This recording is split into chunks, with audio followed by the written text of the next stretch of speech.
百望山的法国教堂应该叫圣母修道院，教堂只是它的一部分。修道院由法国传教士购买土地建成，兼有疗养院功能，接纳生病和年老退休人员。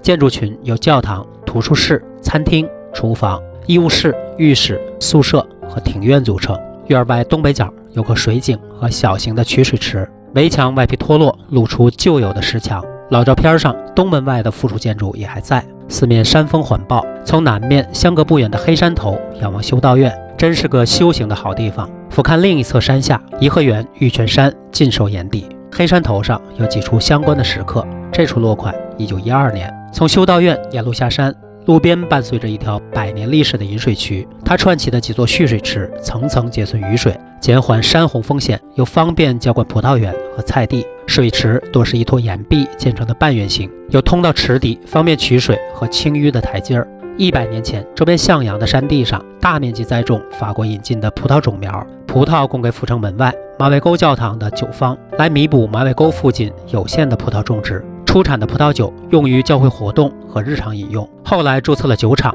对外经营并出口海外，商标图案就是这座修道院和葡萄园。酒厂后来演变成龙辉葡萄酒厂。第二座蓄水池比较特殊，不在岩壁下，而是专门挖坑砌成。水池的后面垒出一座圣母山，对比老照片留下的孔洞正是雕像位置。后面山坡上曾有座魏斯铎墓，残留的墓碑现在被挪到圣母山前。从简介上看是位荷兰人，本名威廉，曾在修道院的出师院工作，去世后按他的遗愿葬在圣母山附近。水渠经圣母山后，钻过一座小石桥，折向北，通向山下的天魔沟。渠边一处建筑遗迹里留存着烟道，但在3面墙上开门，不会是居住功能，推测是马厩和其他公用场所。水渠的终点天魔拱门是整座修道院的门户，位置选在沟口，地势隐蔽险要，防卫作用明显。拱门宽度刚好能通行一辆马车。西侧的是水门，水渠直抵门下。考虑可能的山洪冲刷，石墙上开有泄水孔。走到东山，可以俯瞰山下的圣若瑟楼，它是修道院的外院，上义师范学校遗址，也是马尾沟教会学校的分校区。早期的修道院主要面向修士和修女，后来设置的外院是对大众授课。它建成时间相对较晚，有部分建筑构件取自已经废弃的圆明园。